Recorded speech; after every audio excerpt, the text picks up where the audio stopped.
Suite de la théorie portant sur les circuits électriques en STSTE de quatrième secondaire. Nous allons voir les lois de Kirchhoff, la première et la deuxième. C'est en fait de la matière qui est associée à du STE, mais en fait, en laboratoire, nous avons déterminé assez facilement ces deux lois. Alors, on les appelle, la première loi, en fait, c'est la loi des courants et l'autre, la loi des tensions. C'est ce que nous avons découvert en laboratoire, donc c'est le retour sur l'expérimentation. On va juste faire un retour, un résumé concernant nos expérimentations en laboratoire. On avait vu pour un circuit en série que l'intensité du courant ou le courant électrique était toujours le même. Alors, c'est ça la première loi de Kirchhoff.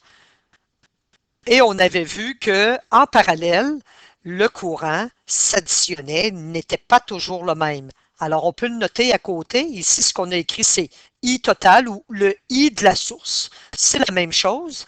Il est égal au courant qui passe dans le premier élément, au courant qui passe dans le deuxième, etc. Donc, on peut écrire aussi que le courant dans un circuit en série est toujours le même. Dans un circuit en parallèle, nous avons que le I de la source ne sera pas égal au I qui passe dans le premier élément et ainsi de suite. C'est plutôt l'addition, donc c'est la somme. Nous allons additionner les courants. Donc, c'est pour cette raison qu'on l'appelle la loi des courants. Alors, c'est ce que nous avons trouvé lorsque nous avons expérimenté les circuits en série et en parallèle avec les deux petites ampoules. Et aussi, quelque chose qu'on va garder en tête, parce qu'on va revenir là-dessus. Rappelez-vous qu'en série, oui, les ampoules allumaient pas tellement fort, donc ils n'allumaient pas fortement. Par contre, en parallèle, les ampoules allumaient fortement et on vous avait dit qu'on était pour faire un retour et de vous donner la raison pour laquelle ces ampoules-là n'allumaient pas avec la même intensité lumineuse. En passant le document que vous avez, vous pouvez numéroter les pages, les feuilles en fait, recto verso, vous allez arriver à la feuille numéro 9. Alors là, je suis toujours sur la feuille numéro 1. Ça, bien entendu, hein, c'est du par cœur parce qu'on va s'en servir aussi pour les calculs de résistance un petit peu plus tard dans ce cours. La deuxième loi de Kirchhoff, la loi des tensions, qu'est-ce qu'on a vu, qu'est-ce qu'on a trouvé en laboratoire lorsque nous avons branché le voltmètre aux bornes de chacune de nos ampoules? Eh bien, nous avons trouvé que la différence de potentiel n'était pas la même en série. En série, comment on exprime que la différence de potentiel n'est pas la même? En écrivant tout simplement que le U de la source est égal, ou on peut écrire le UT ou le U tot pour total. Le U de la source est égal à la différence de potentiel aux bornes du premier élément, plus la différence de potentiel aux bornes du deuxième élément, plus la différence de potentiel aux bornes du troisième élément. Par contre, la différence de potentiel pour un circuit qui était en parallèle, lorsque nous avons branché le voltmètre à différents endroits, nous avons constaté que la différence de potentiel de la source était égale à la différence de potentiel aux bornes du premier élément, du deuxième élément et du troisième élément. Et ainsi de suite. Donc, si nous avions 10 éléments, donc on aurait aussi l'égalité pour le U10. Donc, on va aller généraliser tantôt. On peut écrire le énième élément. Qu'est-ce qu'on retient en fait? Si on revient à nos lois ici, c'est que les différences de potentiel, retenez qu'elles s'additionnent. Les différences de potentiel pour un circuit en parallèle, retenons que c'est toujours la même. Si on revient, je reviens à ma page précédente, donc on avait vu que le I, le courant, était toujours le même pour un circuit en série. Par contre, pour un circuit en parallèle, le circuit en parallèle, nous avons que le I, donc l'intensité du courant ou le courant, lui, s'additionne. Donc, en parallèle, ça s'additionne. Donc, l'intensité du courant pour un circuit en série, est toujours le même. Par contre, l'intensité du courant pour un circuit en parallèle s'additionne. Donc, si on fait un parallèle avec ça, donc si vous avez un circuit en série, vous avez que la différence de potentiel, lorsqu'on parle de différence de potentiel, s'additionne. Donc, c'est l'inverse. Donc, on inverse avec le série parallèle. Pour un circuit en parallèle, c'est la différence de potentiel qui est toujours la même. Alors, ça, c'est vraiment du par cœur à retenir. C'est très important. Deuxième page, nous avons des exemples. L'exemple A, on vous demande quelle est l'intensité totale. Il faut être en mesure, donc, de poser notre problème correctement. On veut le I de la source. L'intensité du courant, c'est la variable I. Total veut dire de la source. C'est ce que nous cherchons. Et on nous a donné que l'intensité du courant qui passe par l'ampoule numéro 2, on va la noter I2, elle est égale, cette intensité-là, ce courant-là, à 15 ampères. Mais qu'est-ce qu'on sait? On sait que c'est un circuit qui est en série. En série, nous savons que le I de la source, il est égal au I1, il est égal au I2. En fait, les courants sont les mêmes. Donc, ça, c'est pour un circuit en série. C'est facile pour nous de déduire que le I2 étant de 15 ampères, à ce moment-là, vous allez avoir que le courant qui sort de la source sera aussi de 15 ampères. Alors, vous laisserez vos traces, parce qu'il n'y a pas de calcul ici. En fait, c'est du par cœur. Il faut savoir que le courant est toujours le même. Alors, vous pouvez justifier en écrivant IS est égal à I1 est égal à I2. L'exemple B, toujours sur la page numéro 2, on demande l'intensité du courant total. Nous posons notre problème, nous cherchons le courant de la source et nous avons ici un circuit en parallèle. Notre par cœur, il faut l'avoir dans notre tête, on sait que les courants s'additionnent. Alors, ce qu'on nous donne, c'est l'intensité du courant qui traverse l'ampoule numéro 1 qui est de 3 ampères, l'ampoule numéro 2, donc on va indicer le I, la variable du courant, avec le petit 2, qui est égal à 8 ampères, et l'intensité du courant pour l'ampoule numéro 3, qui est égale à 4 ampères. Qu'est-ce que nous savons? C'est qu'en parallèle, alors ici, nous savons qu'en parallèle, le I de la source va être égal au I1 plus, donc les courants s'additionnent. Alors, si on ne connaît pas notre par cœur, alors ça devient très difficile de répondre à ce type de questions. Alors, nous cherchons le IS, il nous reste à substituer notre 3 ampères plus notre 8 ampères plus le 4 ampères, ce qui donne un courant total qui sort de la source de 15 ampères. Donc, ce qui sort de la source ici, on n'a pas mis une pile, on a mis une batterie. Alors, c'est un courant qui est égal, pour la source, de 15 ampères. On nous avait donné le courant I1, qui passait ici, qui était de 3 ampères. On nous avait donné le I2, qui était de 8 ampères. Et on nous avait donné le I3, qui était de 4 ampères. Alors, on a vu en laboratoire que les courants, le courant de la source, lorsqu'il arrive à un nœud, alors il y a des directions, il y a 3 directions, il y a plusieurs boucles dans un circuit en parallèle. Alors, le courant, il y a le choix d'aller d'un côté ou de l'autre, dépendamment de l'élément qui est branché ou du composant ou de la composante qui est branchée dans le circuit. Alors, chaque composante ou chaque composant n'a pas besoin du même courant pour fonctionner. Alors, c'est pour cette raison qu'il va se diviser. Pas nécessairement, il va se séparer, mais il ne se divisera pas nécessairement en 3 exactement parce que, à moins que les ampoules soient les mêmes. Ensuite, l'exemple C, toujours sur la feuille 2, numéro 2, on vous demande, on vous fait pratiquer en fait la deuxième loi de Kirchhoff sur les tensions. On vous demande la tension électrique aux bornes de la source. Alors, ce que nous cherchons, c'est le US ou le UT, le U total, donc c'est la même chose. Aux bornes de la source, on peut écrire aussi le US. Alors, ce qu'on nous donne comme information ici, on nous donne que la tension aux bornes des ampoules, alors on peut dire la première, elle est égale à 10 volts. La deuxième, aux bornes de la deuxième ampoule, la différence de potentiel ou la tension, c'est synonyme, c'est égal à 5 volts. Et pour la troisième, nous avons une différence de potentiel de 5 volts. Alors, que nous dit notre par cœur? Il faut l'apprendre par cœur. Ça nous dit en série, pardon, donc en série, hein, nous avons ici un circuit qui est en série. Alors, ce que ça nous dit en série, c'est que la différence de potentiel totale, elle est égale, on les additionne, à U1 plus U2 plus U3. De cette manière, on peut aller substituer nos valeurs données, 10 volts plus 5 volts plus 5 volts, ce qui va nous donner aux bornes de la source une différence de potentiel de 20 volts. Encore une fois, si on ne connaît pas notre par cœur ou si nous mêlons tout ça, c'est difficile d'avoir une bonne réponse. Par la suite, vous pouvez prendre la page numéro 3, pardon. Alors, c'est l'exemple D.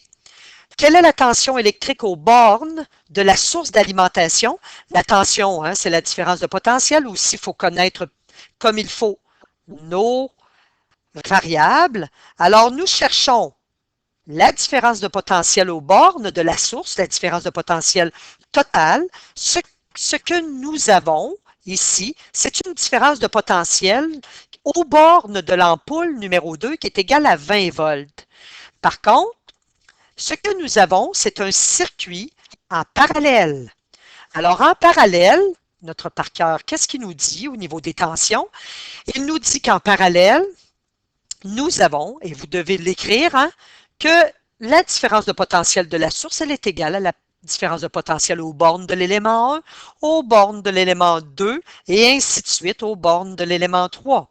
Donc ici, la différence de potentiel va être égale à 20 volts aux bornes de la source de courant. Et aussi, c'est la même pour aux bornes de l'élément de l'ampoule numéro 1, de l'ampoule numéro 2, de l'ampoule numéro 3, etc. Toujours sur la feuille numéro 3, vous avez l'exemple E à partir du circuit. On demande encore la tension aux bornes, cette fois-ci, du résistor 2. On vous donne l'intensité du courant. On vous demande aussi l'intensité du courant, cette fois-ci qui traverse le résistor 3. On prend donc ici des résistors, hein. On peut avoir des résistors, pas juste des ampoules en fait. On peut avoir aussi des résistors qui sont dans différentes composantes, donc c'est plus pratique d'utiliser juste le résistor. Le petit symbole normalisé, on va l'écrire tantôt. Vous aurez compris hein, que c'est celui-ci, donc on le voit dans le circuit électrique. Et ici, le circuit électrique, il est en série. Alors ici, on nous demande, on n'est pas obligé de répondre en ordre, hein. On sait que notre par cœur, toujours en série, qu'est-ce qui est toujours le même? C'est le courant. Donc, le courant de la source est égal, ici j'ai 3 éléments, donc est égal au courant qui passe par le résistor 1, par le résistor 2, par le résistor 3, ce qui est très simple, on n'a pas vraiment de calcul à faire. On nous le montre ici que le courant de la source, il est égal à 10 ampères. Donc, le courant qui va passer par le résistor 3 va être de 10 ampères. En fait, on nous l'avait donné, hein, le I de la source, j'ai oublié de l'écrire ici, on nous l'avait donné, il était de 10 ampères, donc on va déduire tout de suite que le courant qui passe par l'élément numéro 3 sera aussi égal à 10 ampères. Maintenant, on nous pose comme question hein, que on veut trouver la différence de potentiel. Je vais le ramener ici. Donc, la différence de potentiel aux bornes du résistor 2. Mais nous connaissons le courant qui passe par le résistor 2, puisque le courant est toujours le même. Alors, il suffit toujours d'écrire, en fait, notre par cœur. Et aussi, ce qu'on connaît, on connaît que la différence de potentiel en série de la source, elle est égale à la différence de potentiel aux bornes de l'élément 1 plus la différence de potentiel ou la tension aux bornes de l'élément 2, et voilà, plus la différence de potentiel aux bornes de l'élément 3. Alors, si vous regardez votre circuit électrique, vous avez beaucoup d'informations qui est donnée. En fait, la différence de potentiel pour votre source, c'est donné, c'est égal à, on le voit ici, 120 volts. Donc, ça, c'est le US qui est égal à 120 volts. Ensuite, vous avez la différence de potentiel aux bornes de l'élément 1, hein, le U1, qui est de 30 volts. Vous avez l'inconnu, qui est la différence de potentiel ici. Elle est inconnue aux bornes de l'élément 2, donc on va l'appeler le U2, et aux bornes de l'élément 3, vous l'avez ici, c'est 50 volts. Nous pouvons simplement isoler le U2. Ça va nous donner un U2 qui va être égal à 40 volts. Donc, aux bornes de l'élément U2, de l'élément 2, du résistor 2, nous avons une différence de potentiel qui est égale à 40 volts. Est-ce qu'on demandait autre chose? On demandait la tension électrique aux bornes du résistor 2 et l'intensité du courant traversant le résistor 3. Donc, prenez maintenant l'exemple F à la page 4.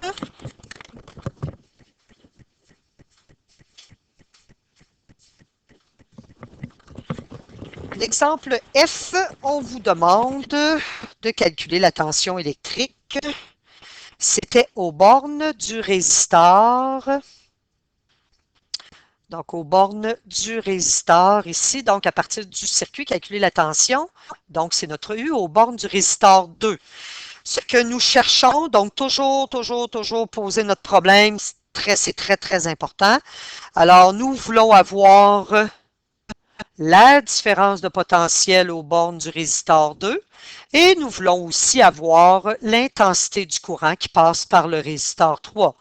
Alors, encore une fois, notre par cœur, nous avons cette fois-ci un circuit qui est en parallèle, bien important de reconnaître le type de circuit. Qu'est-ce que nous connaissons? Donc, on peut tout de suite aller observer. Nous avons le U de la source qui est donné. Nous savons donc que le U de la source est égal au U1, est égal au U2, est égal au U3 lorsque nous avons un circuit en parallèle. Donc, nous connaissons la différence de potentiel qui est égale à 100 volts. Pour le U2, il n'y a pas vraiment de calcul, mais il faut quand même poser ce que nous connaissons au niveau de notre par cœur. Même chose au niveau de notre par cœur. Nous savons que le courant total est égal au courant qui passe dans l'élément 1 plus, donc il s'additionne, plus le courant qui passe dans l'élément 2, plus le courant qui passe dans l'élément 3. Nous avons les courants qui sont donnés. Ici, le I de la source, il est donné. Si vous ne le voyez pas très bien, c'est 12 ampères. Nous avons le I 1 qui est égal à 3 ampères. Il est donné sur le graphique, sur le circuit, pardon.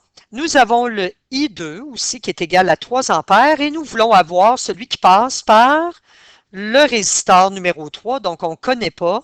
Et voilà, le courant circule de cette manière. Alors, substituons. Nous avons le 12 ampères pour la source. Nous avons le 3 ampères pour le 1. Nous avons aussi le 3 ampères pour le 2. Nous ne connaissons pas le courant qui passe dans l'élément numéro 3. Nous aurons à ce moment-là, si nous isolons, nous aurons 6 ampères. Et voilà. Alors, on savait que le courant, hein, vous avez un nœud ici, alors le courant peut prendre différentes directions. Nous sommes toujours sur la page 4. Nous allons en fait voir une nouvelle variable avec la loi d'Ohm. Alors, la loi de M. Ohm, Georges Simon Ohm, il a fait exactement ce que nous avons fait en laboratoire. Nous avons, en laboratoire, utilisé l'ampèremètre qui nous donnait des intensités de courant et le voltmètre qui nous donnait des différences de potentiel. En mathématiques ou même en sciences, lorsque nous avons deux variables, c'est toujours intéressant d'aller voir graphiquement lorsqu'on les place dans un graphique, et c'est ce que M. Ohm a fait, il a placé la différence de potentiel en fonction de l'intensité du courant, et par la suite, il a tracé une droite qui reliait ces points-là. Et nous avons eu, lorsqu'on a un graphique en sciences, le calcul de la pente qui nous a donné une autre variable qu'on appelle la résistance. Alors, globalement, c'est ce que M. Ohm a fait et il a trouvé par le fait même, hein, ça nous donne la pente elle est constante de ce type de graphique-là, c'est une fonction linéaire affine.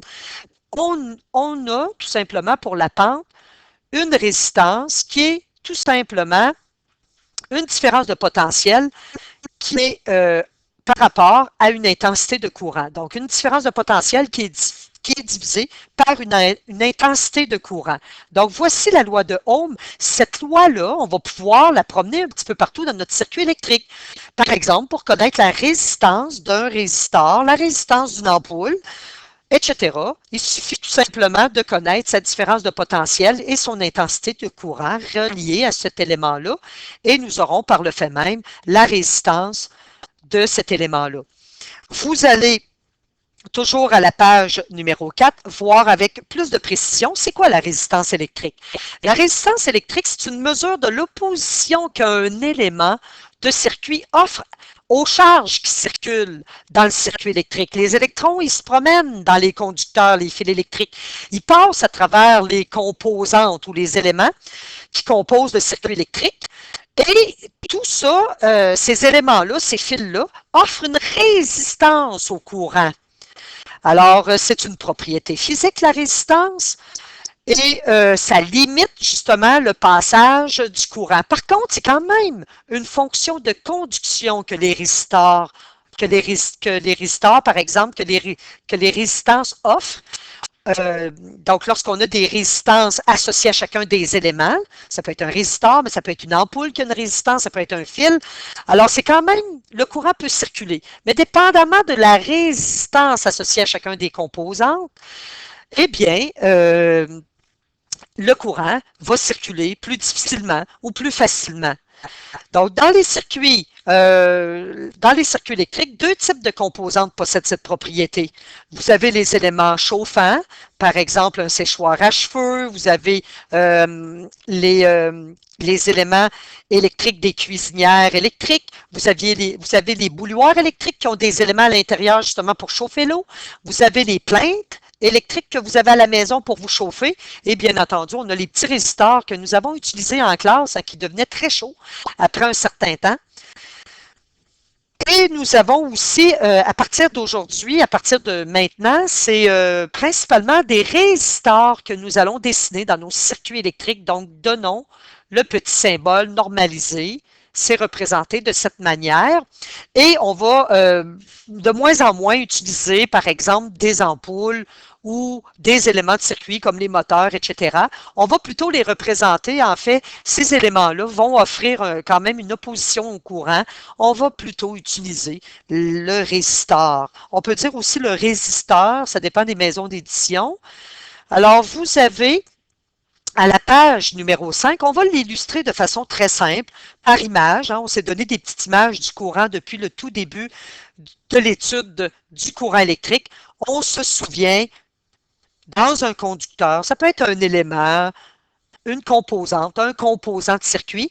Alors, on avait illustré nos petites charges qui circulaient dans un conducteur par notre petit bonhomme allumette. On l'avait même illustré par le courant d'eau. Alors ici, par de l'eau, pardon. Donc ici, vous avez un conducteur, on va illustrer. Ça ressemble à quoi une résistance qui est faible? Rappelez-vous, avec les fils de nichrome, la conductibilité électrique n'était pas très, très bonne. Hein? Nous avions une ampoule qui allumait pas fortement. Alors ici, et à l'inverse, dans un fil de cuivre, nous avions une très, très bonne luminosité de notre ampoule. Et la raison de ça, c'est parce que le cuivre offrait une plus faible résistance au courant. Alors, c'est un peu comme la course à obstacles, n'est-ce pas? Alors, lorsque la résistance est faible, c'est comme si les obstacles étaient très faibles ou sinon, il n'y en avait pas. Alors, le petit coureur à l'intérieur d'une composante ou d'un composant ou d'un conducteur, peu importe, qui court à travers une résistance qui est faible, alors il va être très heureux, il va passer facilement. À l'inverse, si on fait toujours la représentation de la course à obstacles, alors le petit coureur qui va aller courir dans un conducteur, dans un élément, alors lui, il va avoir de la difficulté si le courant, si dans le conducteur, il y a une forte résistance, et on pourrait l'exprimer de cette façon-là, et regardez, c'est pour ça d'ailleurs que le petit symbole des résistors est représenté de cette manière. Alors, c'est beaucoup plus difficile de circuler à travers ce gros zigzag-là que à travers ici ce petit zigzag et cette petite ligne à peine courbée. Alors, c'était une représentation, c'était imagé.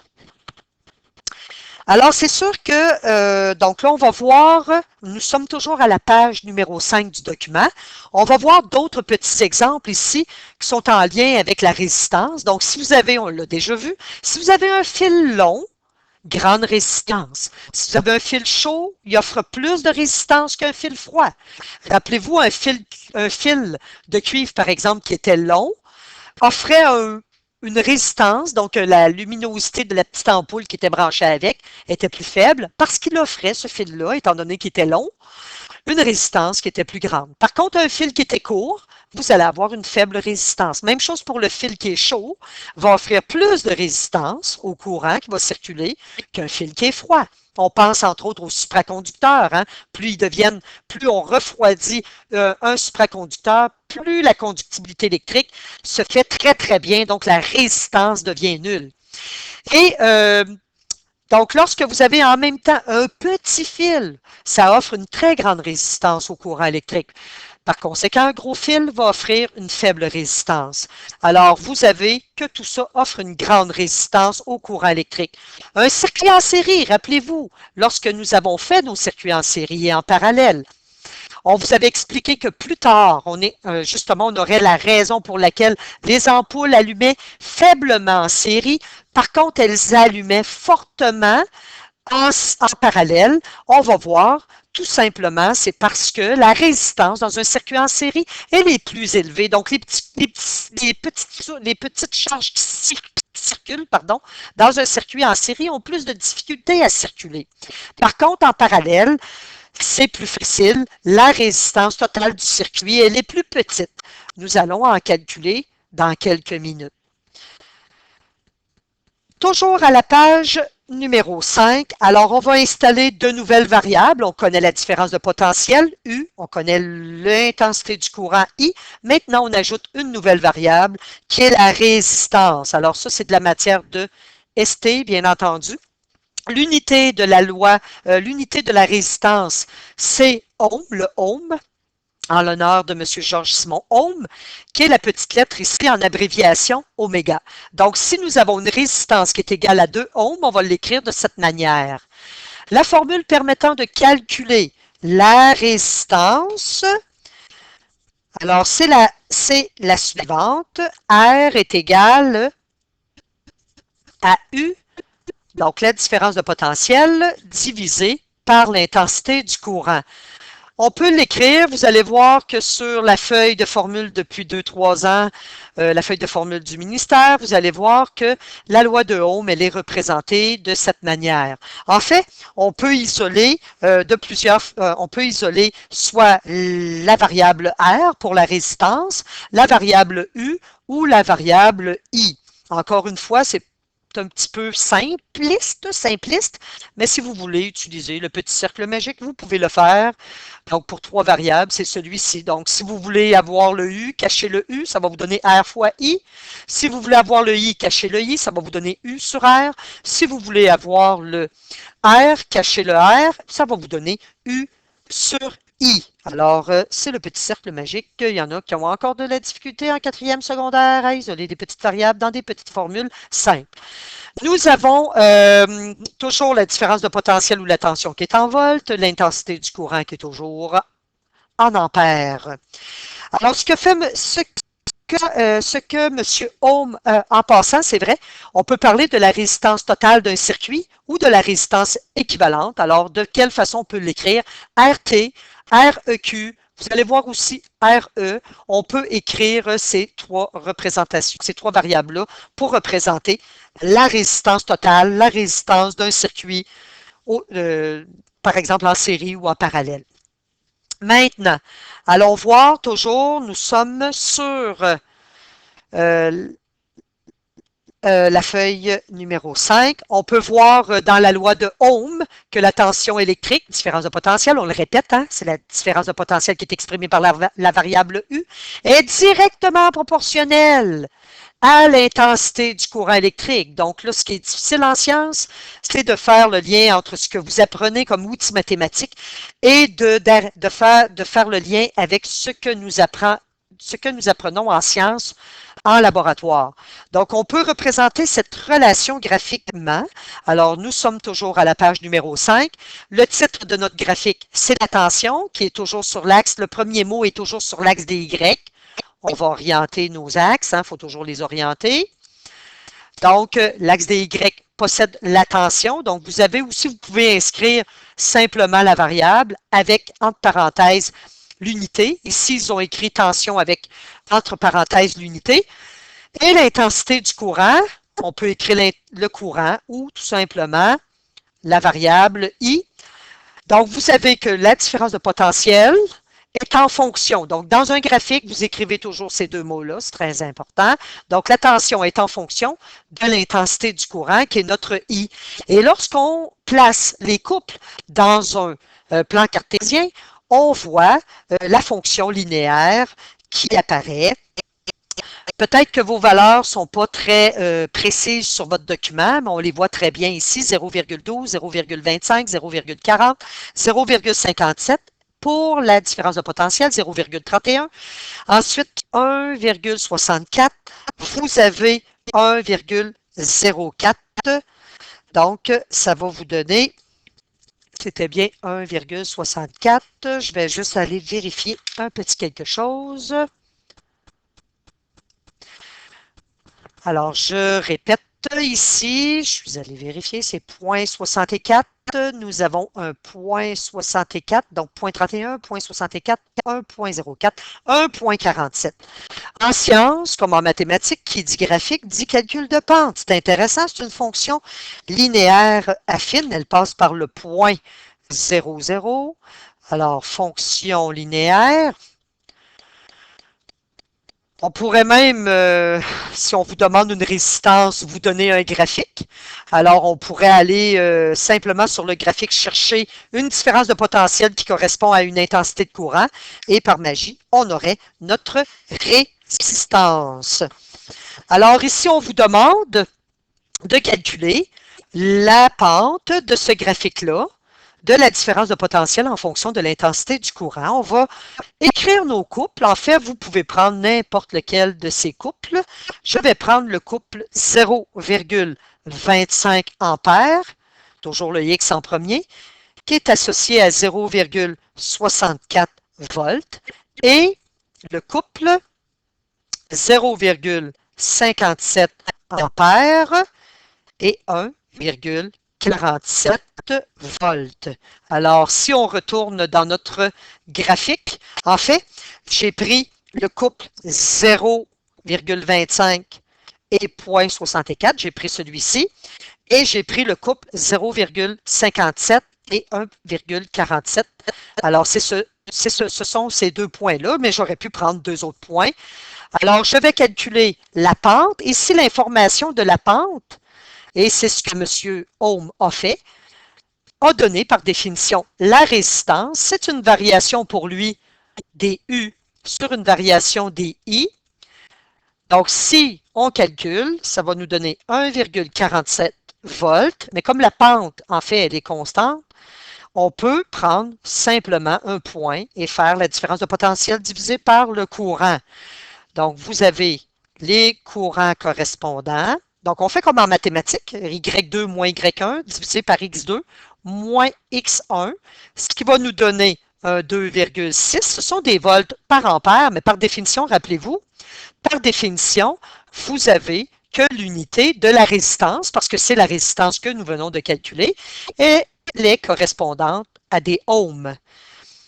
À la page numéro 6 maintenant, nous sommes toujours en passant, nous sommes toujours dans du ST, c'est de la matière de ST ici, je le rappelle. Alors, on va vous demander de l'utiliser cette loi-là, la loi de Ohm en ST. Alors, on va poser notre problème, l'importance de connaître nos variables associées aux unités, c'est très important. Il y a encore des variables en électricité qui vont s'ajouter.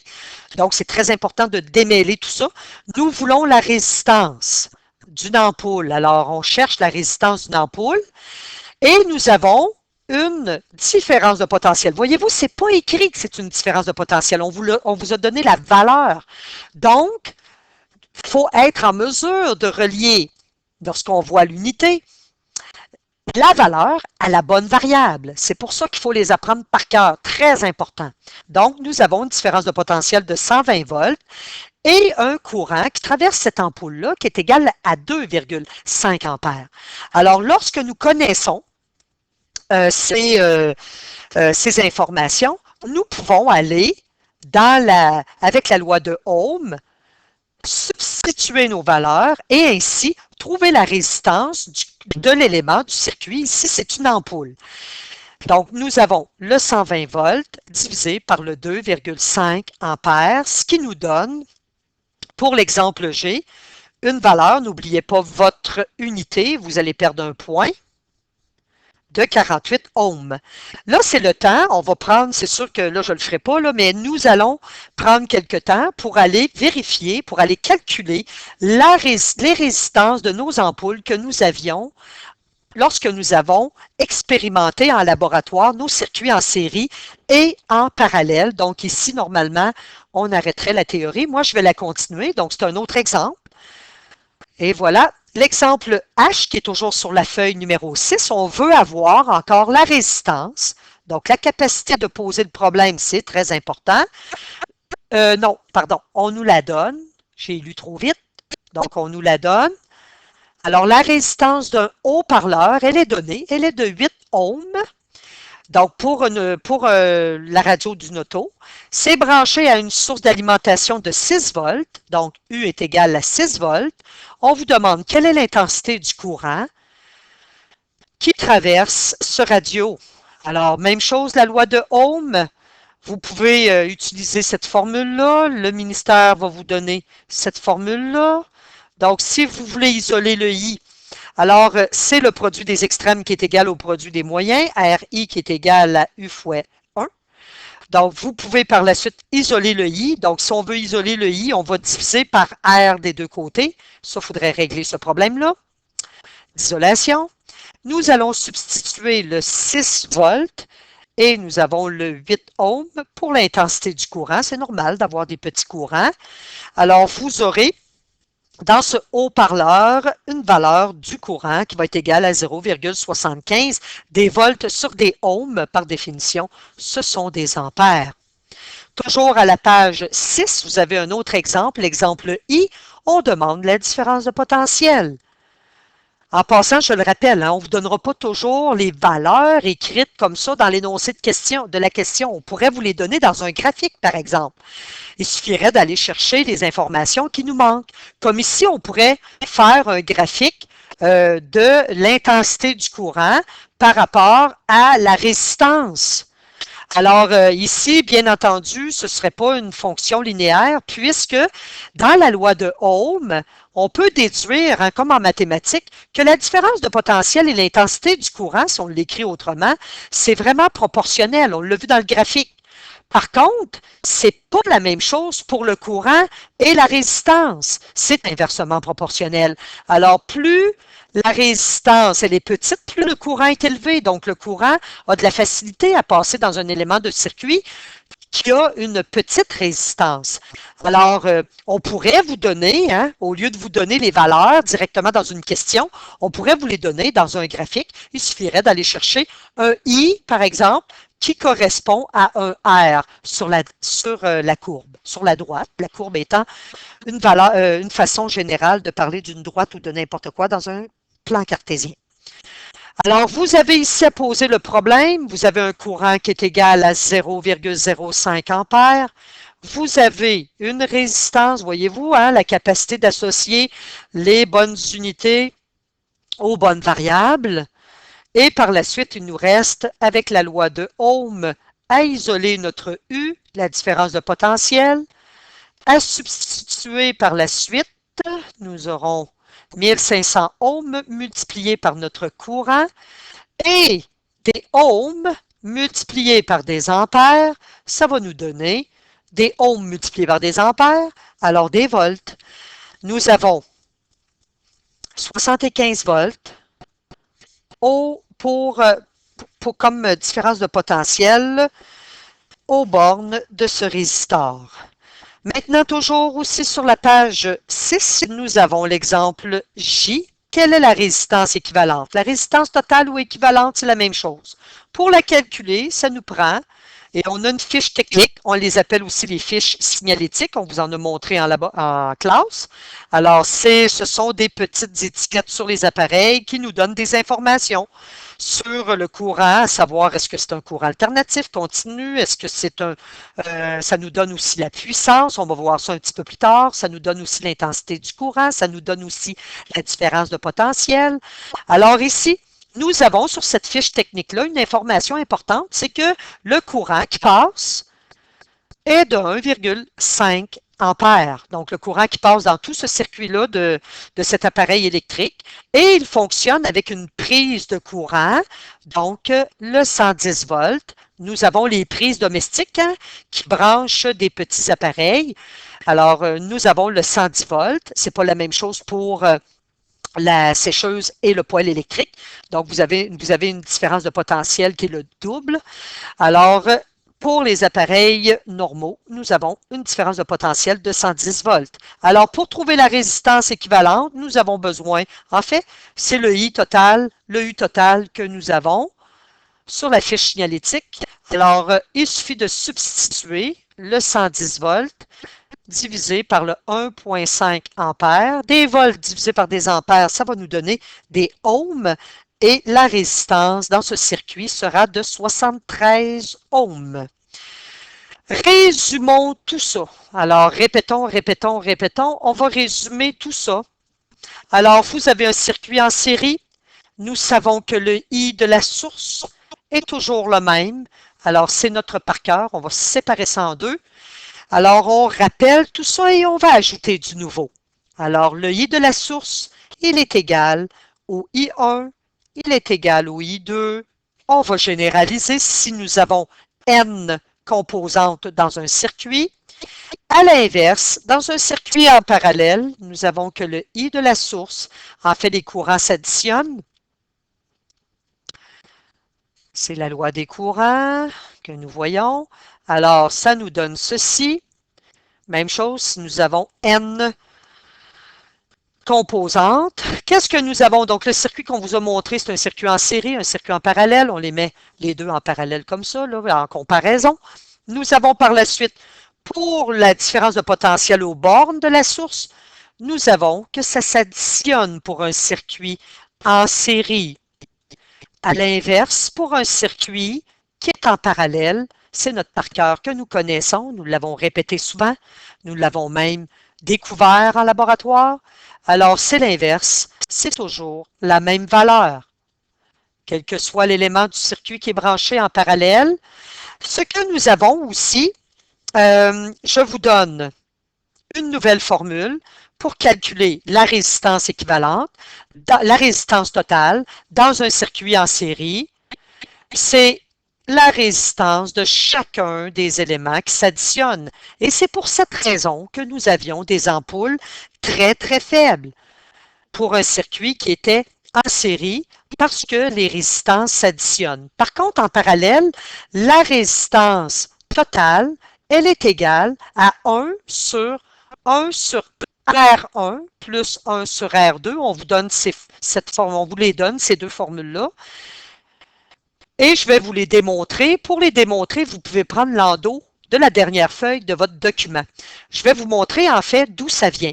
Mais avant de le démontrer, si vous avez pour un circuit en série ou en parallèle, si vous connaissez le U de la source et le I de la source, vous pouvez en tout temps utiliser cette formule, la loi de Ohm généralisée. Donc, vous pouvez utiliser, dans les deux cas, que ce soit en série ou en parallèle, le U de la source divisé par le I de la source et vous aurez à ce moment-là la résistance totale de votre circuit. Maintenant, je continue, mais comme je vous l'ai mentionné tantôt, pour la démonstration de d'où vient cette formule et d'où vient cette formule, vous pouvez prendre l'endos de la dernière feuille, elle est blanche. Alors, je vais vous le démontrer. Qu'est-ce que nous savons? Nous savons que en série, la différence de potentiel, s'additionnent, n'est-ce pas? C'est ce qu'on a écrit, c'est ce que nous connaissons. Ce que nous savons, hein, lorsque nous avons la loi de Ohm, nous savons que si nous isolons le U, ça nous donne R fois I. Alors, la différence de potentiel de la source, c'est la résistance équivalente, tout ce qui est associé à la source, c'est le total, fois l'intensité du courant de la source qui est égale à la différence de potentiel de l'élément numéro 1 sera la résistance 1 multipliée par le courant qui passe par l'élément 1 et ainsi de suite. Alors, nous aurons en fait mathématiquement quelque chose qui est intéressant, vous allez voir. Nous aurons, on sait que en série, le courant est toujours le même, il est égal. Alors, on le sait, ça. Alors, ça veut dire qu'on peut mettre en évidence, hein, on peut mettre en évidence, on le sait, on peut mettre en évidence le I ici. Donc, la résistance équivalente fois le I de la source est égal, je vais le I1 en fait, que je mets en évidence, parce qu'en fait, il est égal. Le I1 est égal au I2, est égal au IN, etc. Donc, je vais sortir un I, en fait, qui est le I de la source aussi. C'est égal. Donc, je vais vous l'écrire comme ça. Et voilà. Donc, on a mis comme en évidence tous ces I-là, ce I-là, qui est en fait la même valeur. Et ce qui donne, en fait, lorsque on isole la résistance équivalente, on divise, on envoie le I de la source de ce côté. Donc ici, vous allez avoir le I de la source. Hein, ce I-là ici s'en vient ici. Et voilà, ils vont se simplifier. Et ce que nous retrouvons, c'est que la résistance totale ou équivalente, elle est égale à la somme de toutes les résistances qu'on retrouve des éléments, toute la résistance des éléments qu'on retrouve dans un circuit électrique. C'est pour cette raison que l'ampoule allumait faiblement, les ampoules allumaient faiblement, il y a beaucoup de résistance, ça s'additionne, alors c'était faible au niveau de la luminosité parce qu'il y avait une résistance équivalente qui était grande. Donc, la résistance totale dans un circuit qui est en série, elle est grande. Elle s'additionne en fait pour chacun des éléments. On le voit très bien ici. Maintenant, je vais démontrer la formule compliquée pour le circuit en parallèle. Ce que nous avons pour un circuit en parallèle, ce sont les courants qui s'additionnent. Et les courants, lorsque nous avons appris notre par cœur, pas notre par cœur, mais lorsque nous avons, par exemple, notre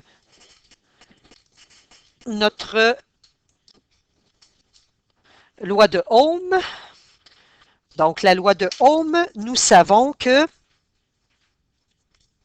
R est égal à U sur I. Donc, R est égal à U sur I. Si on isole le I, nous allons retrouver ceci. Hein? Alors, je vais tout simplement exprimer mes courants, donc celui de la source, par US sur la résistance équivalente. C'est égal. Le courant qui passe dans l'élément numéro 1, c'est la différence de potentiel aux bornes de l'élément numéro 1, divisé par la résistance de l'élément numéro 1, et ainsi de suite. Et ici, qu'est-ce que nous avons de remarquable? Nous avons, en parallèle, que la différence de potentiel est toujours la même. Le US est égal au U1, est égal au U2, etc.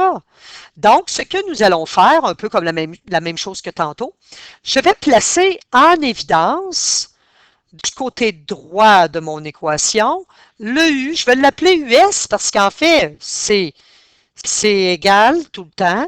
Donc, c'est la même valeur, alors on peut mettre en évidence. Si vous ne suivez pas, là, c'est que ça façonne en fait votre cerveau tranquillement. Hein? Ces démonstrations-là, vous allez en retrouver plusieurs au cégep et en secondaire 5, j'en fais beaucoup. En physique, surtout, j'en fais quelques-unes en chimie. Alors, c'est bien de façonner son cerveau à voir des choses abstraites en sciences et en mathématiques. Alors ici, qu'est-ce que je vais faire? En fait, je vais aller le U de la source ici que j'ai, je vais effacer, je vais passer une étape, il va aller diviser de l'autre côté. Alors, je vais me retrouver avec 1 ici. Alors, ça, c'est juste des petites mathématiques de secondaire 2, mais on a de la difficulté hein, à voir tout ça. On n'est pas habilité, on n'est pas assez ferré en algèbre. Alors, vous avez ici le US que j'avais ici, je l'amène ici. Alors, on peut les simplifier. Vous avez donc la formule. Vous allez dire que ce n'est pas vraiment la formule écrite un petit peu plus haut, mais vous allez voir qu'on va faire une dernière transformation. Alors, on peut utiliser cette formule pour calculer la résistance équivalente, mais c'est encore plus simple. On va la transformer encore au niveau algébrique pour avoir, on n'aime pas ça en mathématiques et en sciences, on n'aime pas ça, avoir des dénominateurs. Alors, si on veut avoir la résistance équivalente au numérateur, alors on fait 1 divisé par 1 sur RE, et ce que nous faisons d'un côté, on le fait de l'autre. Hein, on vous a dit ça souvent pour les équations en mathématiques. Alors, je vais le faire de ce côté-ci, et je vais obtenir à ce moment-là, hein, diviser par une fraction revient à multiplier par l'inverse. Ça veut dire l'inverse de 1 sur RE, c'est ceci. Alors ça, de ce côté-ci de l'équation, je vais quand même laisser ça de cette manière. Et voilà, on retrouve l'équation qui était donnée tantôt. Nous la retrouvons ici. Ça devient la résistance équivalente qui est égale à 1 sur R1. Vous allez voir qu'avec la calculatrice, nous avons une fonction qui est la fonction x-1 ou 1 sur x. Ça va très bien aller pour calculer des résistances équivalentes de circuits en parallèle. Alors, ce qu'il fallait démontrer, CQFD. Allons maintenant à la page numéro, revenons à la page, changer de page. Nous sommes à la page numéro 7 maintenant. Vous avez l'exemple K. Alors, je le rappelle, vous avez ici à calculer la résistance équivalente. Donc, je le rappelle, il faut connaître nos variables associées aux mots qu'on va donner dans les questions. Alors, la résistance équivalente, c'est ceci, RE ou REQ ou RT. C'est ce qu'on cherche. Nous avons un circuit en série qui comporte 4 résistors. Donc, nous en avons un qui a une résistance de 15 ohms, un deuxième, on va l'appeler R2, qui a une résistance de 20 ohms, un troisième qui a une résistance de, oups, c'est pas vrai, 15, 20, oui, un troisième, pardon, qui a une résistance de 45 ohms, et vous avez un quatrième qui a une résistance de 100 ohms. Alors, qu'est-ce que nous connaissons de notre par cœur? Le par cœur, pour calculer une résistance équivalente, si nous avions eu la différence de potentiel de la source ou le courant de la source, on aurait pu utiliser cette formule. Mais ce n'est pas le cas. Alors, nous allons utiliser notre par cœur qui dit que la résistance équivalente pour un circuit en série, alors les résistances s'additionnent. Nous avons ceci, il faut l'apprendre par cœur, c'est du par cœur. Alors, nous allons substituer, vous pouvez écrire RE pour la résistance totale ou équivalente, c'est la même chose. Alors, vous avez 15 ohms plus 20 ohms plus 45 ohms et notre dernière résistance qui est de 100 ohms. Alors, en série, nous avons une très grande résistance qui est de 180 ohms. Si ces mêmes éléments, alors je fais une petite parenthèse, si ces mêmes éléments, on avait plutôt ces éléments-là branchés en parallèle, on va utiliser rapidement, juste pour le démontrer, je sais que vous n'avez pas beaucoup d'espace, mais on va aller calculer si c'était en parallèle. Alors, si nous avions ces éléments-là, ces résistors-là en parallèle, donc là, je vais aller un petit peu plus loin que ce qu'on me demande dans la question. Dans la question, en fait, on a répondu là. C'est 180 ohms. Mais si ces éléments-là, ces résistors-là étaient branchés en parallèle, vous allez pouvoir voir vraiment la différence. Alors, on a, je vais juste l'écrire de manière déjà isolée, le R équivalent. Nous avons que 1 sur R1 plus 1 sur R2, plus 1 sur R3, plus 1 sur R4 va nous donner la résistance équivalente. Il nous reste juste à substituer. Vous allez voir, le calcul est fort simple. Alors, nous avons notre premier qui est égal à 15 ohms, plus le deuxième résisteur qui a une résistance de 20 ohms, plus le troisième de 45, plus le quatrième qui a 100 ohms. On va pratiquer tout de suite, sortez votre calculatrice. Vous avez une fonction, parce que, en fait, dans les exercices ou même dans les examens, vous me donnez tout de suite la réponse. Autrement dit, vous écrivez la formule, vous substituez et vous me donnez la réponse. Je n'ai pas besoin de voir ce que je vais inscrire ici dans le nuage. En fait, je parle de la fonction que vous avez sur votre calculatrice. Elle est peut-être directe ou sinon, vous pouvez l'avoir avec la seconde fonction.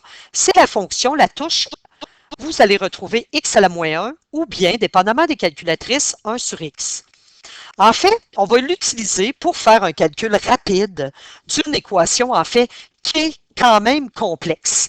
Nous allons commencer par calculer ce que nous avons au dénominateur ici. Alors, nous allons entrer dans la calculatrice. Moi, je vais vous le montrer ici dans le nuage. Alors, entrez votre 15. Hein? Donc, vous pitonnez votre 15 et allez chercher la fonction 1 sur x, donc ou x moins 1. Alors, vous allez la chercher. Donc, la calculatrice vient de vous calculer ceci. Maintenant, faites votre plus. Donc, plus, donnez-lui la valeur du dénominateur de la deuxième fraction qui est 20. Donc, allez donner le 20 et appeler la fonction, donc on écrit 20, et appeler la fonction x moins 1. Donc, la calculatrice vient, en fait, la fonction x moins 1, c'est que la calculatrice va vous donner rapidement ce que vaut 1 divisé par n'importe quoi. Donc, le numérateur, bien entendu, ça fonctionne, cette fonction-là, si votre numérateur est 1. Alors, vous allez chercher la fonction. Nous faisons par la suite le plus. Nous lui donnons l'autre dénominateur qui est 45, donc 45. Nous appelons notre fonction x moins 1, donc on l'appelle. Ensuite, nous faisons le plus. Nous lui donnons la valeur du dénominateur de la dernière fonction qui est 100. Et ensuite, nous appelons la fonction x moins 1. Et nous faisons égal ou enter. Ce que ça vient de faire, en fait, votre égal ou votre enter, ce que ça vient de faire, ça vient de calculer le dénominateur ici. Mais nous n'avons pas isolé, là. Ça vous donne en fait quelque chose qui est comme 1 divisé par 0,076 qui est périodique. Mais on n'est pas rendu à la résistance équivalente. Alors, vous allez rappeler, après avoir fait votre enter, ou votre égal, vous allez rappeler votre fonction x-1. On rappelle notre fonction x-1 et ça va vous donner votre résistance équivalente. Si le tout avait été branché en parallèle, on aurait eu, au lieu de 180 ohms, une résistance équivalente de 13 ohms. Donc, voyez-vous, en série, ça nous donnait 180, si on revient, regardez, 180 ohms, et les mêmes éléments branchés en série qui ont les mêmes résistances, hein? Les résistances de chacun des éléments, de chacun des résisteurs, de chacune des ampoules, ça ne change jamais ça. C'est la résistance totale qui est différente lorsque nous avons un circuit en série ou un circuit qui est en parallèle. Donc, c'est intéressant à voir hein, cette analogie-là, de faire la comparaison. C'est intéressant et ça explique pourquoi nous avions une luminosité plus faible pour un circuit qui était en série comparativement à un circuit qui était en parallèle. D'ailleurs, en laboratoire, avec vos données que vous avez dans votre premier document sur l'électricité, vous allez pouvoir aller calculer justement la résistance équivalente de votre circuit en série et la comparer à la résistance équivalente de votre circuit en parallèle. Nous sommes toujours sur la page 7, c'est l'exemple L. On nous demande de calculer la résistance équivalente. Posons notre problème. la résistance équivalente du circuit qui est en parallèle, qui est ici. Nous avons les résistances de chacun des résistors. Nous avons ici, donc on aurait deux possibilités. Hein? La loi de Ohm peut toujours nous aider à trouver la résistance équivalente, mais il faut connaître la différence de potentiel à la source et le courant qui sort de la source. Allons voir le circuit. Il a un courant, mais il n'y a pas de courant qui nous est donné, même pas dans l'énoncé de question. Nous avons un interrupteur ici qui est fermé, ce qui permet le passage du courant. Ici, le courant se sépare et passe à travers les trois résistors. Et ici, il se radditionne et revient à la source en totalité. Mais on n'a pas ce courant-là. On n'a pas non plus la différence de potentiel. On sait que la différence de potentiel est partout la même dans un circuit qui est en parallèle. Nous n'avons pas le choix, à ce moment-là, de passer par cette équation et de calculer la résistance totale. Alors, je le répète, dans des examens, vous pouvez écrire votre équation, vous pouvez substituer les valeurs dans votre équation et donner la réponse. Donc, ça veut dire qu'avec votre calculatrice, vous allez utiliser votre fonction 1 sur x ou x à la moins 1 pour donner la réponse. On va la pratiquer de nouveau. Donc, si vous voulez la rentrer dans votre calculatrice, vous allez faire 2, vous appelez votre fonction x-1 plus 4, vous appelez votre fonction x-1 ou 1 sur x, c'est la même chose, plus 6, vous appelez votre fonction x-1, par la suite, vous faites votre égal ou votre enter et vous rappelez votre fonction x-1. Alors, c'est un jeu d'enfant de faire ça. Vous aurez à ce moment-là une toute petite résistance, c'est normal, hein? C'est en parallèle. Si nous avions eu les mêmes résistors, mais branchés en série, il aurait fallu les additionner, R1 plus R2 plus R3, et on aurait obtenu 12 ohms. Donc, voyez-vous, un circuit en série offre une plus grande résistance par rapport à un circuit qui est en parallèle, bien entendu, avec les mêmes composantes. Hein? Ces composantes-là ont les mêmes résistances individuelles.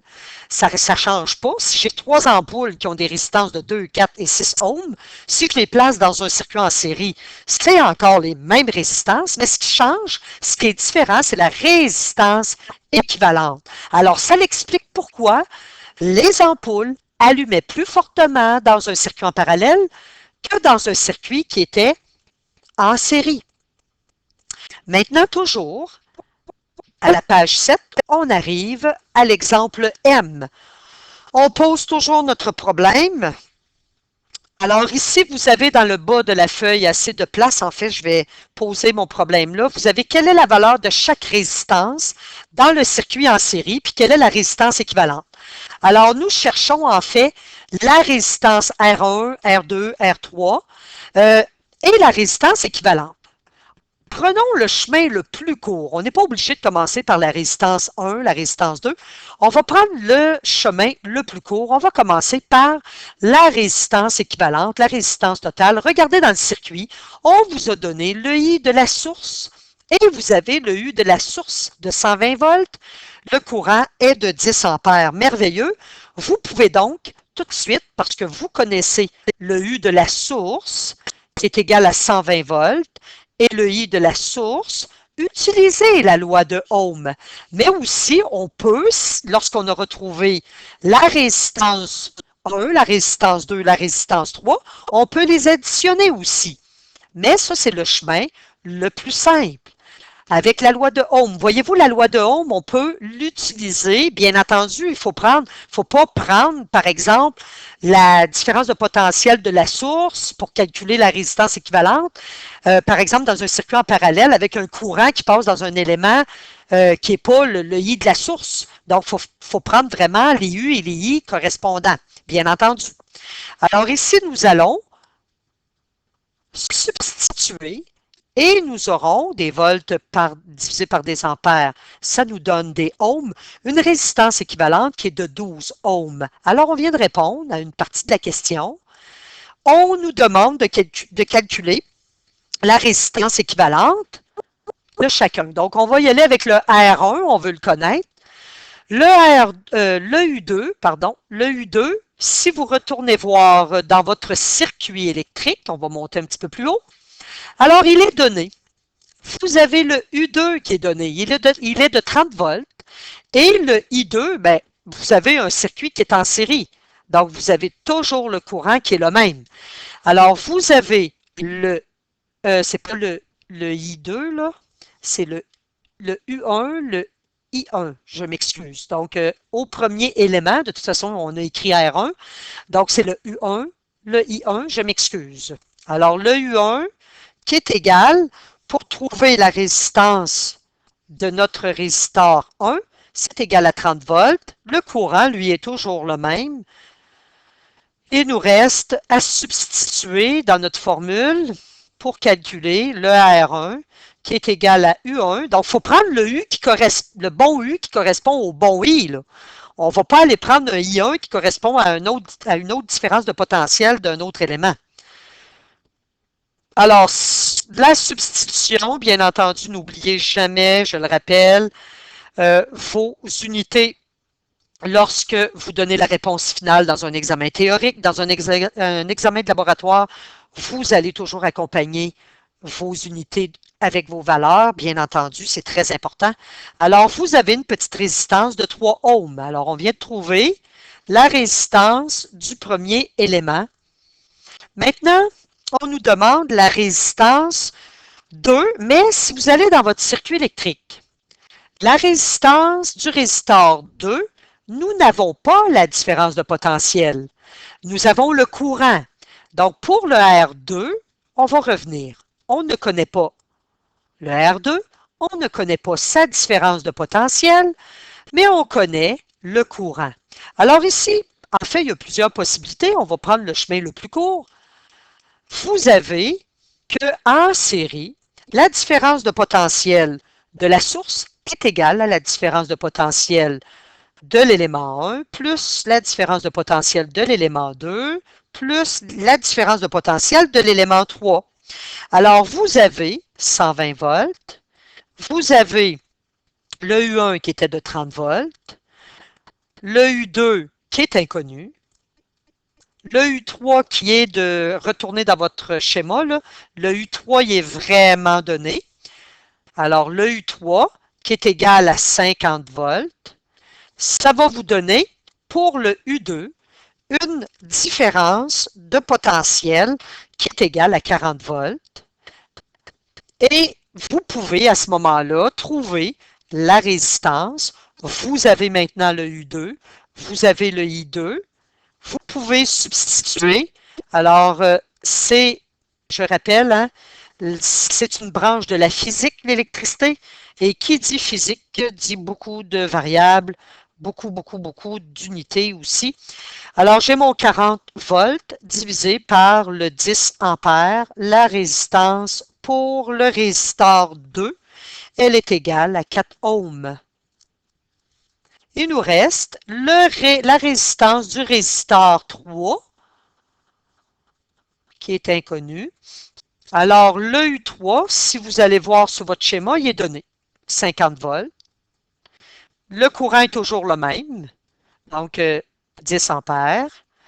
Il nous reste à utiliser la loi de Ohm, à substituer et à donner la réponse. Vous avez 50 volts divisé par le 10 ampères, ce qui nous donne une résistance pour le résistor 3 de 5 ohms. La résistance équivalente de 12 ohms, regardez, on avait pris le U de la source, hein, et le I de la source pour la calculer. Mais on aurait pu prendre un autre chemin, je le montre ici. Alors, R1, parce qu'on sait qu'en série, ça s'additionne, R2 plus R3. Et nous avons calculé nos valeurs de résistance, donc 3 ohms plus 4 ohms plus 5 ohms, nous obtenons le 12 ohms. Donc, voyez-vous, il y a plusieurs chemins. En fait, je rappelle la vision globale en physique. Hein. En physique, c'est la capacité, c'est sûr qu'il faut connaître nos variables et les unités associées aux variables. Par la suite, c'est notre capacité à poser le problème qui va nous aider vraiment. Et ensuite, nous allons voir les formules ou, dans ce cas-ci, au niveau de l'électricité, notre par cœur. Très important. Nous changeons de page. Nous sommes rendus à la page numéro 8, qui est l'avant-dernière, en fait l'avant-dernier. Nous avons l'exemple N. On nous demande quelle est la valeur de chaque résistance dans le circuit qui est en parallèle. Alors, vous avez un grand espace. On nous demande aussi la résistance équivalente. On va procéder de la même façon. Votre circuit est en parallèle. Vous faites l'analyse de votre circuit. Vous avez le U de la source. Vous avez le I de la source. Alors, ça devient simple de commencer par le calcul de la résistance totale ou la résistance équivalente. Alors, la résistance totale, pour la calculer, nous avons besoin de la différence de potentiel de la source, qui est 100 volts, de l'intensité du courant, qui est donnée, donc on nous l'a donné, 12 ampères. Et avec ces informations, nous pouvons calculer la résistance équivalente. La résistance équivalente sera égale à U de la source sur le I de la source. Nous substituons donc le 100 volts divisé par le 12 ampères, des volts divisé par des ampères. Par définition, ça nous donne des ohms. Ça va nous donner 8,33 ohms. C'est petit lorsque nous avons justement un circuit qui est branché en parallèle. Par la suite, on nous demande la résistance de chacun des éléments. On peut aller voir le R1. Le R1, qu'est-ce qu'on nous a donné? En fait, en parallèle, la différence de potentiel est toujours la même. Donc, nous avons le 100 volts. On nous l'avait donné, mais on aurait pu ne pas l'écrire. On aurait pu vous donner juste celle de la source. On le fait pour l'élément numéro 2. Regardez, on n'a pas écrit la différence de potentiel, mais on sait que en parallèle, hein, on s'en souvient, la différence de potentiel est toujours la même. Nous avons ceci. Donc, le courant, par contre, n'est pas le même. Oups, ici, j'ai écrit la source, mais je vais juste l'effacer parce qu'on sait hein, que le U1, c'est le U de la source, on le sait. Le I1, il est donné. Regardez, il y a un 3 ampères qui passe dans le résisteur. Donc, vous avez un courant I1 qui est égal à 3 ampères. Alors, 3 ampères, nous allons, même chose, utiliser la loi de Ohm pour trouver la résistance de ce résisteur. Nous allons substituer et nous allons trouver une résistance R1 qui est égale à 33,3 ohms. On va procéder maintenant au calcul de la résistance 2. Allons voir l'information dans le graphique. En fait, on a juste le courant, regardez. Mais on déduit, donc le courant est donné, mais on déduit la différence de potentiel parce qu'on sait qu'en parallèle, la différence de potentiel est toujours la même. Nous avons aussi un courant de 3 ampères, alors la résistance équivalente, on peut la calculer tout de suite, c'est le même calcul, ça va nous donner 100 volts sur 3 ampères, une résistance qui va être égale à 33,3 ohms. Je suis allé rapidement parce que c'est le même calcul que pour la résistance 1. Maintenant, pour la résistance 3, qu'est-ce qu'on nous a donné? On nous a donné la différence de potentiel. C'est normal, elle est toujours la même. Par contre, on ne connaît pas le courant, mais notre par cœur nous dit, hein, je vais l'écrire, tiens, je vais l'écrire ici. Notre par cœur nous dit qu'en série, le courant est toujours, pas en série, mais en parallèle, pardon, le courant s'additionne. Donc, le I1 plus le I2 plus le I3, ça va donner le I de la source. Nous connaissons le I de la source, qui était égal à 3 ampères, à 12 ampères. Je vais trop vite. Donc, à 12 ampères. Et nous connaissons le courant qui passe dans le résisteur 1, dans l'élément 1, qui est 3 ampères, dans l'élément 2, qui était aussi de 3 ampères. Vous pouvez donc déduire le courant qui passe dans le troisième résisteur et votre courant sera égal, lorsqu'on veut calculer pour le troisième résistor, il sera égal à 6 ampères. Donc, nous sommes en mesure de calculer avec le U3 et le I3 notre résistance. Donc, nous avons 100 volts divisé par 6 ampères, ce qui va nous donner une résistance qui va être égale à 16,7 ohms. Vous pouvez arrondir pour avoir un chiffre après la virgule. Arrondissez correctement. Donc, même chose, j'aurais pu, je vais le faire, j'aurais pu, je reviens à ma résistance équivalente. Ma résistance équivalente, en fait, j'ai utilisé la formule RE égale US sur IS. Mais j'aurais pu utiliser cette formule qui est égale à, parce que nous sommes branchés en parallèle, substituer chacune des résistances. Donc, la R1 valait 33,3 ohms.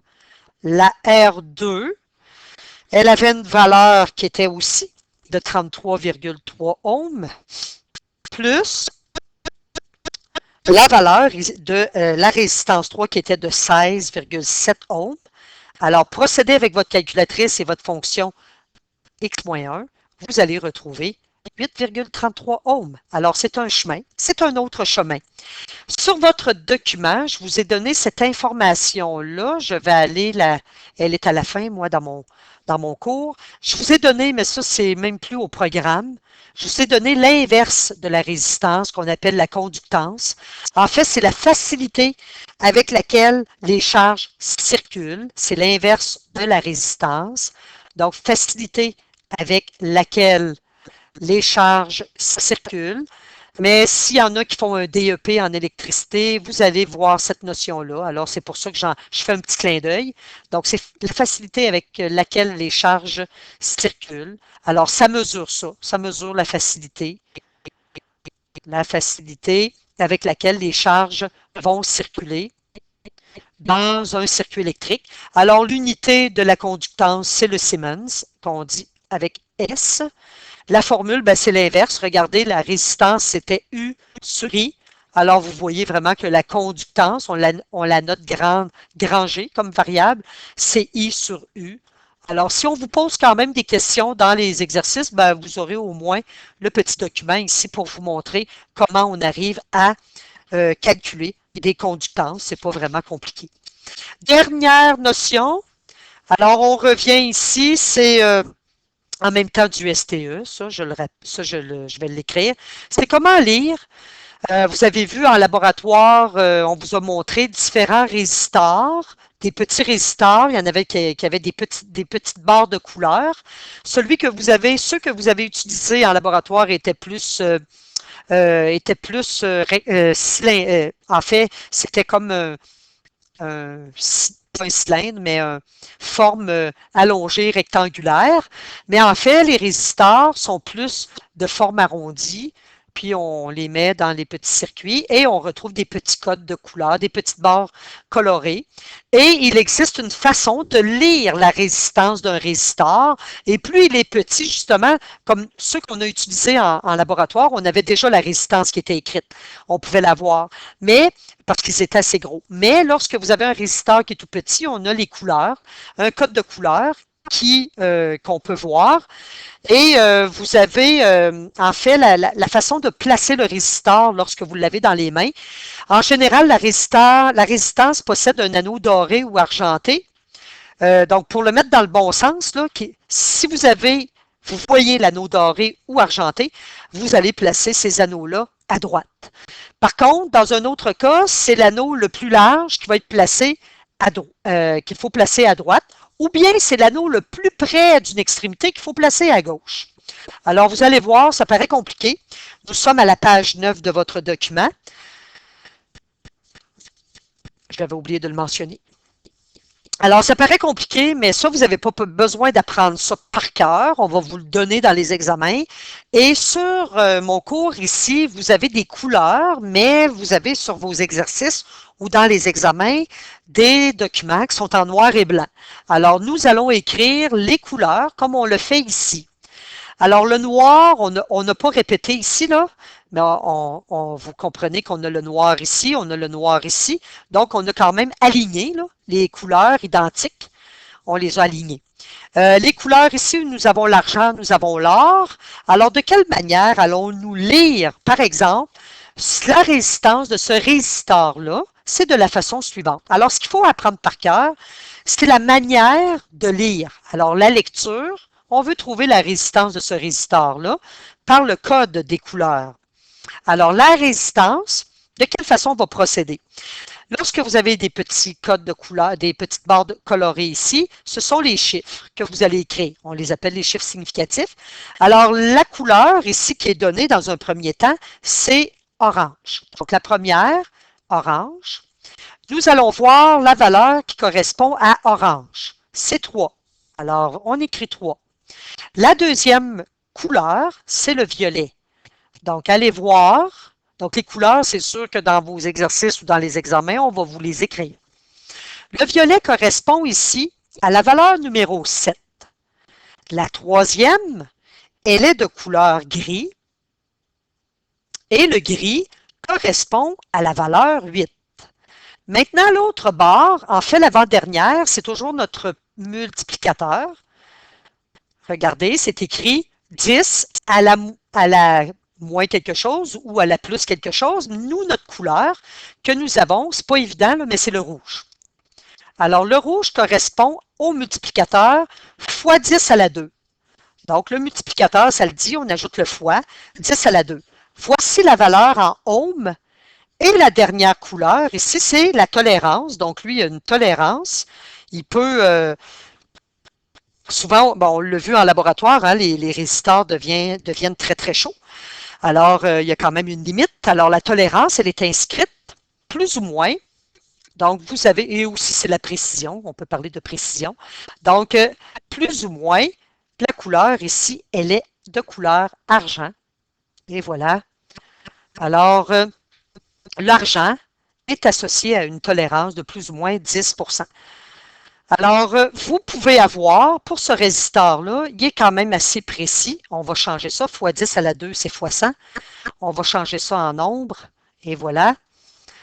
Il a une précision de plus ou moins 10%. Souvent, pas souvent, mais on peut retrouver une autre ligne aussi. Elle correspond justement au coefficient de température, mais on n'en donnera pas en quatrième secondaire. On va faire un autre exemple, toujours avec le même code. Vous avez toujours à votre page numéro 9, la dernière en fait. Vous avez un autre résistor, on va écrire nos couleurs, orange. Cette fois-ci, j'ai juste 2 couleurs ici, puis vous avez un espace. Alors ça, c'est le multiplicateur. Ça ici, c'est la tolérance, le plus ou moins. Et ça ici, ça va être nos chiffres significatifs. On n'a pas 3 couleurs. Donc, vous avez le blanc, vous avez le jaune, et vous avez l'argent. Alors, si on veut écrire la résistance, elle sera égale. Le orange, retournez dans le haut, vous allez voir qu'il correspond à 3. Le blanc correspond à 9. Le multiplicateur jaune correspond à fois 10 à la 4. Et voilà, nous avons nos ohms.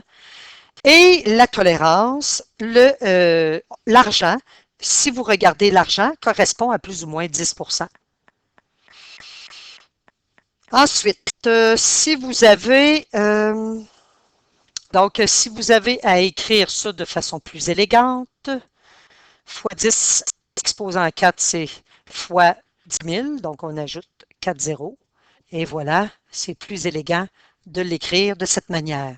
Le dernier, vous allez voir que justement, on a le coefficient pour la température, mais on ne s'en servira pas là, en quatrième secondaire, en STE. Je répète, on va vous donner le code de couleur. Alors, la première ici, c'est le vert. Je pense que vous pouvez l'écrire parce que c'est en noir et blanc, votre document. Vous avez le bleu. Vous avez le noir. Vous avez le rouge. Et vous avez l'or. Alors, la résistance, vous avez, allez voir le vert, ça correspond à 5. Le bleu à 6, le noir à 0, le multiplicateur, c'est ici, on l'a identifié, En fait, on aurait pu séparer un petit peu, parce que de toute façon, au maximum, c'est pas plus que 3, là. On peut en avoir 2 ou 3. Le dernier, c'est notre tolérance. Normalement, ça ne serait pas là, là. Donc, la tolérance, donc tu n'as pas le choix. L'avant-dernier, c'est ton multiplicateur. Mais dans les exercices ou dans les examens, ils vont être assez évidents. Le rouge, c'est un multiplicateur de 10 à la 2. La tolérance associée à la couleur or, c'est plus ou moins 5%. Alors, vous avez un résisteur qui va être égal à cette valeur. Et voilà. Donc, c'est quand même une très grande résistance. Alors, ça termine le cours. La partie 2, il va nous rester une partie 3 pour l'électricité. Nous allons avoir terminé. Si vous avez des questions sur Facebook Patiosciences, si vous voulez le document, allez sur le site internet patiosciences.com. Bonne étude pour cette partie de matière.